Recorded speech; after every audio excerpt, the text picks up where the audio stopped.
जय हिंद प्यारे साथियों। स्वागत करता हूं आज की इस वीडियो में जिसमें हम पढ़ने वाले हैं मानवाधिकार आयोग। दोस्तों, क्लास हम ज़्यादा लंबी इसलिए नहीं बनाते हैं क्योंकि जब लास्ट टाइम पेपर होता है उस टाइम पर हम लंबी लंबी नोट्स नहीं पढ़ पाते हैं। इसलिए हमेशा जो नोट्स बनाओ शॉर्ट नोट्स बनाने चाहिए। देखिए, कल हमने इंडेक्स डाला था, उसमें कुछ टॉपिक बताए थे हमने, तो उसी में पहला टॉपिक आज मानवाधिकार आयोग करा रहे हैं। इससे संबंधित जितने भी पॉइंट होंगे, क्वेश्चन होंगे, सभी कराएंगे इसमें। और जो क्वेश्चन आए हुए हैं अब तक पुलिस में वो भी बताएंगे कौन से क्वेश्चन आए थे। देखिए, मानवाधिकार आयोग, इसमें कुछ फुल फॉर्म है, ये पढ़ते हैं पहले। जैसे यूएनओ है, यूनाइटेड नेशंस ऑर्गेनाइजेशन। इसकी स्थापना 24 अक्टूबर 1945 में हुई थी। दोस्तों, वीडियो देखने के साथ साथ में नोट्स भी ज़रूर बनाते रहें, जिससे पढ़ने में आसानी होगी बाद में। दूसरा UDHR, universal declaration of human right. Hindi में इसका अर्थ होता है सार्वभौमिक घोषणा, यानी मानवाधिकारों की सार्वभौमिक घोषणा, और इसी को मानवाधिकार का मैग्ना कार्टा कहा जाता है। इसकी स्थापना 1946-47 में हुई थी। इसके बाद आता है एचआरसी, ह्यूमन राइट कमीशन, ये है मानवाधिकार आयोग। इसके बाद NHRC, national human right commission, ये हिंदी में इसका अर्थ है राष्ट्रीय मानवाधिकार आयोग। देखिए, ये जो है एनएचआरसी, ये अभी जो पुलिस वाला पेपर हुआ था तो 23 की फर्स्ट शिफ्ट में पूछा गया था। अगर पेपर दिया हो किसी ने तो पता होगा, जीएस वाले पोर्शन में पूछा गया था ये एनएचआरसी का। तो और इसकी स्थापना जो है 12 अक्टूबर को हुई है 1993 को। इसलिए 12 अक्टूबर को राष्ट्रीय मानवाधिकार दिवस मनाते हैं। आगे चलते हैं। मानव अधिकार आयोग की स्थापना द्वितीय विश्व युद्ध के बाद में मानव हितों को ध्यान में रखकर की गई थी। अर्थात जब द्वितीय विश्व युद्ध समाप्त हुआ था तो उसके बाद में देशों की हालत खस्ता हो गई थी। तो सबसे पहले तो यूएनओ की स्थापना की गई थी 1945 में। 1945 में यूएनओ की स्थापना की गई थी, जिससे कि देशों में शांति रह सके, कोई देश जो है लड़ाई झगड़ा ना करे एक दूसरे से। और उसके बाद में फिर मानव के ऊपर कार्य किया गया था। तो ये चीज़, अब इसके बाद में यूएनओ की स्थापना 1946-47 में यूकोसेक की एक समिति के रूप में की थी, जिसका मुख्य कार्य मानव संबंधी हितों को ध्यान में रखकर प्रतिवेदन तैयार करना था। दोस्तों, यूकोसेक जो है यूएनओ का ही एक भाग है। देखिए, यूएनओ है, इसके 6 अंग थे, लेकिन वर्तमान में 5 अंग हैं। जो एक अंग है न्यास परिषद, एनपी न्यास परिषद, इसे निष्क्रिय कर दिया गया है। ठीक है दोस्तों, तो वर्तमान में भी 5 ही अंग हैं यूएनओ के, जिसमें एक यूकोसेक यानी आर्थिक एवं सामाजिक परिषद ये है। इसके द्वारा इसे एक समिति के रूप में तैयार किया गया था, और उसके बाद में इसी बैठक में सार्वभौमिक घोषणा जारी की गई थी। यानी यूएनओ की आम सभा की तीसरी बैठक में 10 दिसंबर 1948 को फ्रांस में हुई थी ये बैठक।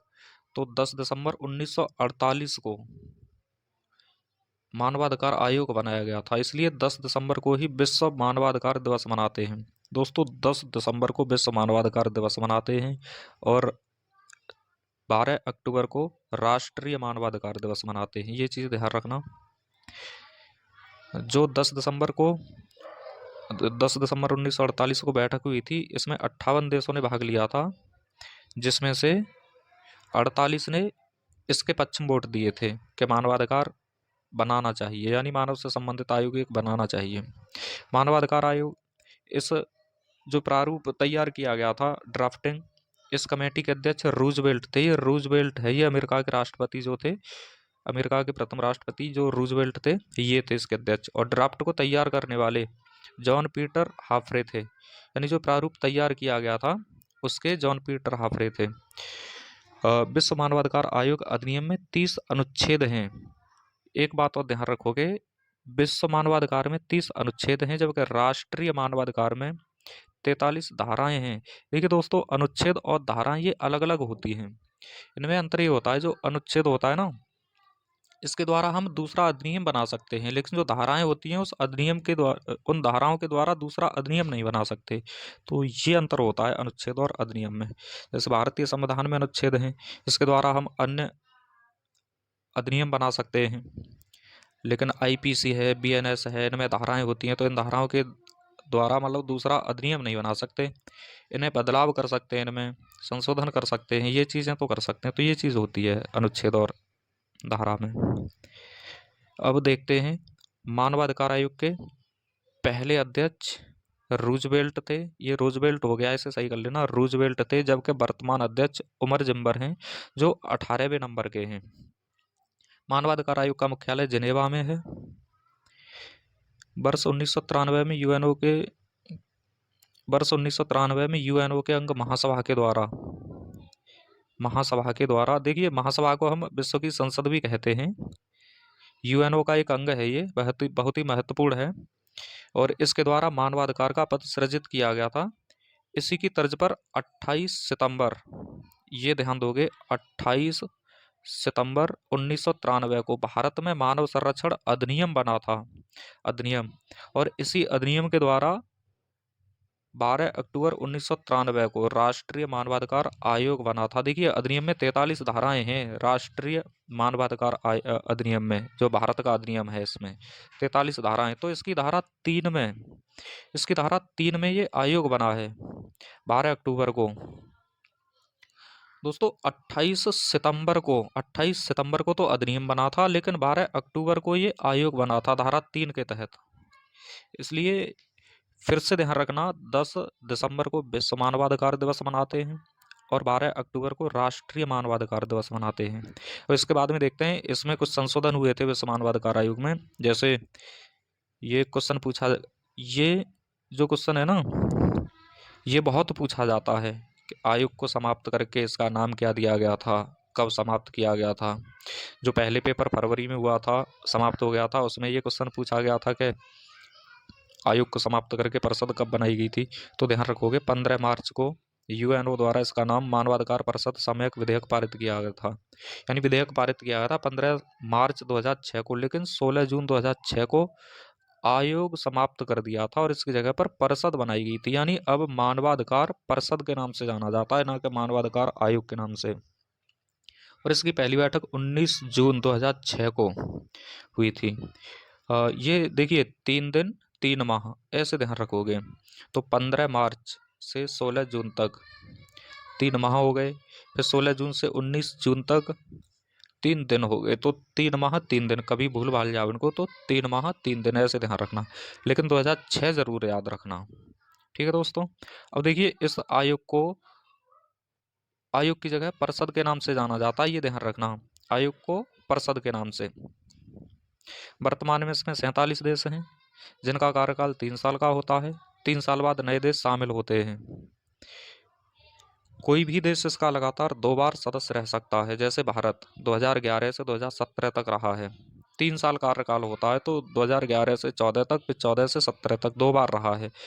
मानवाधिकार की परिषद में 1 अध्यक्ष और 2 सदस्य होते हैं, लेकिन 2006 से पहले इसमें 4 होते थे, 1 अध्यक्ष होता था और 3 सदस्य होते थे। वर्तमान में जैसे 2006 में संशोधन हुआ है, उसके बाद में इनमें इनकी संख्या घटाई गई है।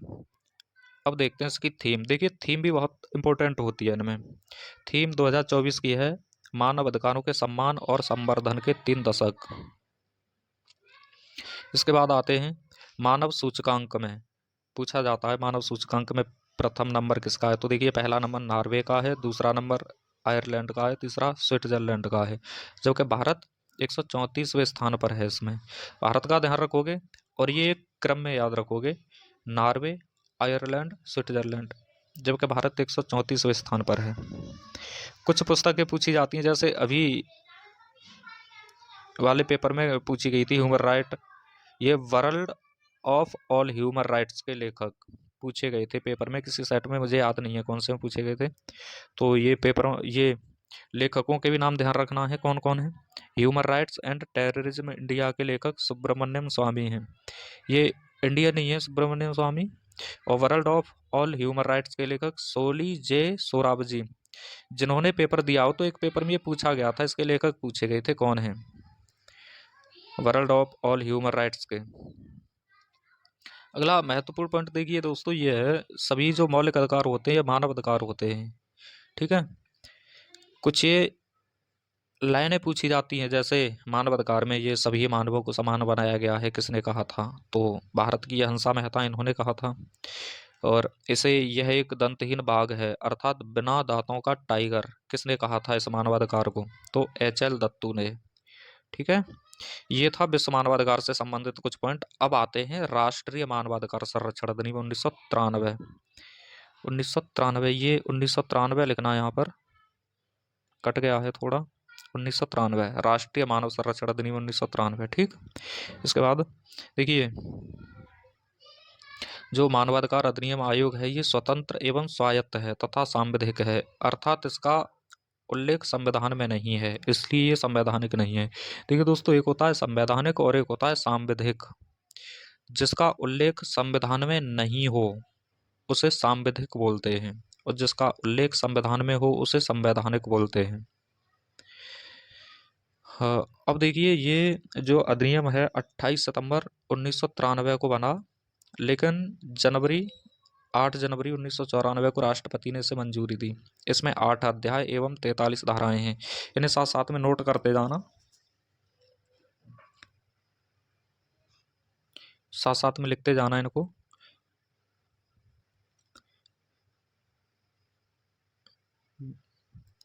दोस्तों, इसमें 43 धाराएं हैं, ठीक है, जबकि विश्व मानवाधिकार है उसमें 30 अनुच्छेद हैं। ध्यान रखोगे, जो राष्ट्रीय मानवाधिकार अधिनियम है इसमें 43 धाराएं, और जो मानवाधिकार विश्व मानवाधिकार अधिनियम है इसमें 30 अनुच्छेद हैं। ये डेट आपको जरूर ध्यान रखनी है, 28 सितंबर 1993।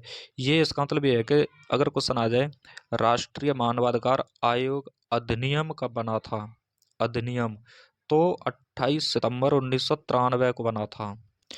लेकिन आयोग पूछा जाए आयोग कब बना था, तो इसी अधिनियम के तहत 12 अक्टूबर 1993 को आयोग बना था। ठीक है दोस्तों, अधिनियम पूछा जाए तो 28 सितंबर 1993 को, और आयोग पूछा जाए तो 12 अक्टूबर 1993 को। आगे बढ़ते हैं।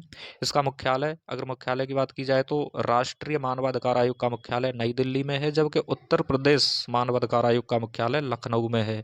और विश्व मानवाधिकार आयोग का मुख्यालय कहाँ है, तो जिनेवा में है। अब देखते हैं इससे संबंधित महत्वपूर्ण धाराएं।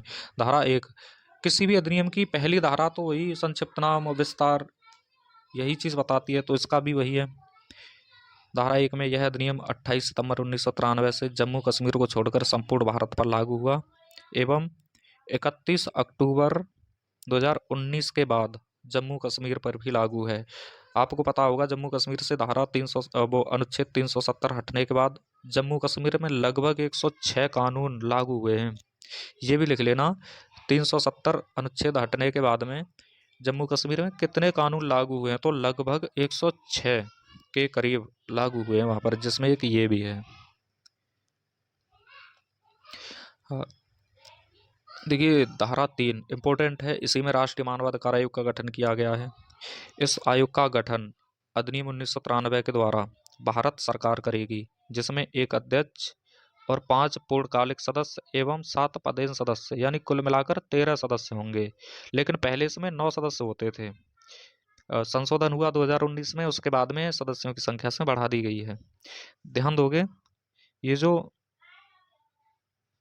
धारा 3 है राष्ट्रीय मानवाधिकार आयोग का गठन करती है, लेकिन इसमें जो सदस्य और अध्यक्ष होते हैं इनकी नियुक्ति राष्ट्रपति द्वारा की जाती है, लेकिन एक समिति की सिफारिश पर, डायरेक्ट नहीं करते हैं राष्ट्रपति। देखिए, इसमें सदस्यों में कौन कौन होता है। एक तो अध्यक्ष होता है, अध्यक्ष होना चाहिए रिटायर ही होना चाहिए अध्यक्ष, या तो मुख्य न्यायाधीश या फिर अन्य न्यायाधीश सुप्रीम कोर्ट का, लेकिन होना चाहिए रिटायर। इसके बाद 5 पूर्णकालिक सदस्यों में रिटायर या वर्तमान में जो पोस्टेड हो सुप्रीम कोर्ट का न्यायाधीश, या ये जो अन्य न्यायाधीश है वो, मुख्य नहीं होगा इसमें। 5 पूर्णकालिक सदस्यों में रिटायर या पोस्टेड सुप्रीम कोर्ट का एक न्यायाधीश होना चाहिए। दूसरा, रिटायर या पोस्टेड किसी हाई कोर्ट का मुख्य न्यायाधीश होना चाहिए। ध्यान दोगे, सुप्रीम कोर्ट का तो न्यायाधीश होना चाहिए, लेकिन हाई कोर्ट का मुख्य न्यायाधीश होना चाहिए। एवं 2 अन्य पुरुष होने चाहिए जिन्हें मानव से संबंधित जानकारियां हों, और इनमें से 1 महिला होनी चाहिए।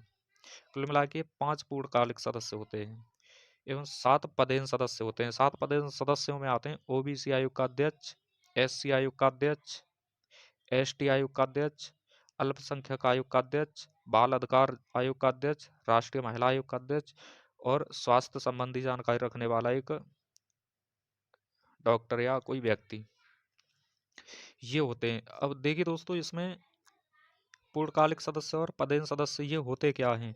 तो पूर्णकालिक सदस्य का मतलब होता है ये 3 साल या 70 साल के लिए बनते हैं, और जो पदेन सदस्य होते हैं तो ये इनके अध्यक्ष होते हैं। ओबीसी आयोग का अध्यक्ष है या एससी आयोग का अध्यक्ष है या एसटी आयोग का अध्यक्ष है। इसका मतलब ये हो गया कि जब तक ये अपने पद पर रहेंगे, ओबीसी आयोग के अध्यक्ष रहेंगे या एससी आयोग के अध्यक्ष रहेंगे, तब तक ही ये मानवाधिकार आयोग के सदस्य रहेंगे। ठीक है दोस्तों, एक बार फिर से देखिए, पूर्णकालिक सदस्य का मतलब होता है 3 वर्ष या 70 वर्ष जो भी पहले हो, इतने समय के लिए सदस्य बनते हैं। लेकिन जो पदेन सदस्य होते हैं, ये जिसके अध्यक्ष हैं उस पद पर जब तक रहेंगे तभी तक मानवाधिकार आयोग के सदस्य भी रहेंगे। ठीक है। अब अगला है आयोग के धारा 4 में आयोग के अध्यक्ष एवं सदस्यों की नियुक्ति, यानी जो मानवाधिकार आयोग के अध्यक्ष और सदस्य होते हैं, इनकी नियुक्ति करता कौन है। तो इनकी नियुक्ति एक समिति की सिफारिश पर राष्ट्रपति द्वारा होती है, जिस समिति में एक अध्यक्ष और 5 सदस्य होते हैं। देखिए दोस्तों, ये जो समिति है, ये आप समिति देख रहे हो ये वाली, ये 6 सदस्यीय समिति होती है, यानी 1 + 5। इसमें एक अध्यक्ष होता है और 5 सदस्य होते हैं। इस समिति को पहले राष्ट्रपति द्वारा बनाया जाता है और ये समिति सिफारिश करती है। जैसे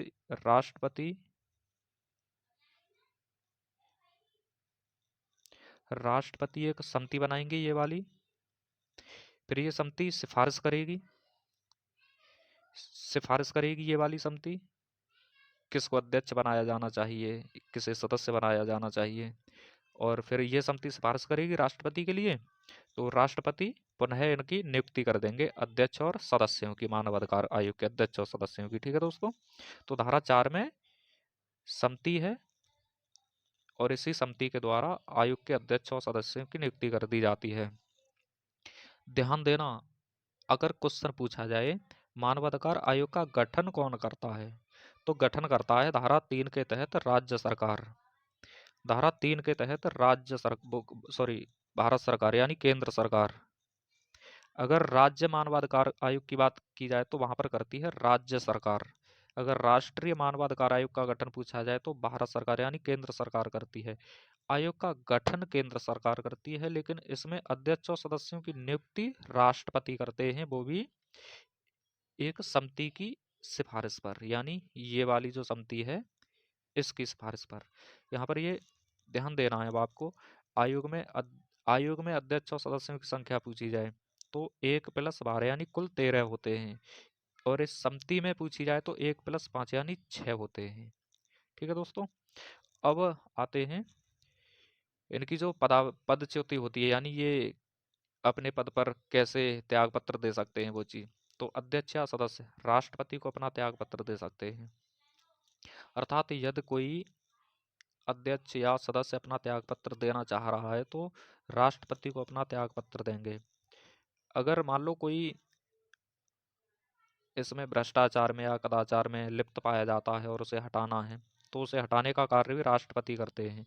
लेकिन हटाने की जो प्रक्रिया होती है वो यूपीएससी के अध्यक्ष और सदस्यों की तरह ही होती है।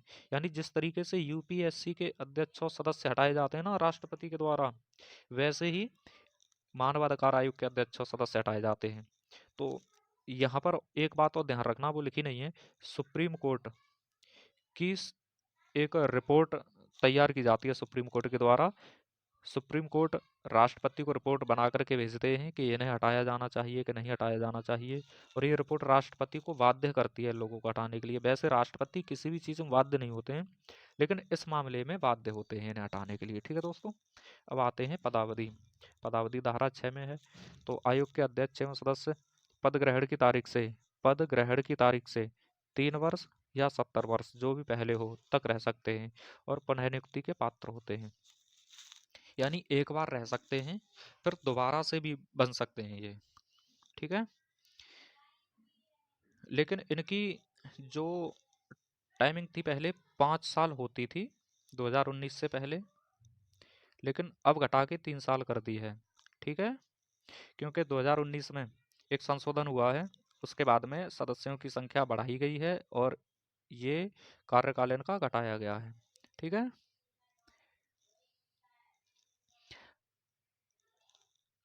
इसके बाद देखते हैं अब राज्य मानवाधिकार आयोग धारा 21 में, ये धारा 3 और धारा 21 ये बहुत ही इंपॉर्टेंट है, इनमें आयोग का गठन किया जाता है धारा 3 में और धारा 21 में।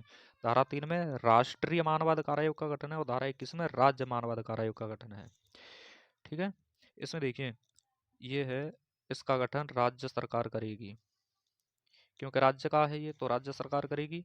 इसमें एक अध्यक्ष और 2 सदस्य होंगे जो समिति की सिफारिश पर नियुक्त किए जाएंगे। अर्थात जैसे राष्ट्रीय मानवाधिकार में करते हैं ना, उसी तरह इसमें भी करते हैं।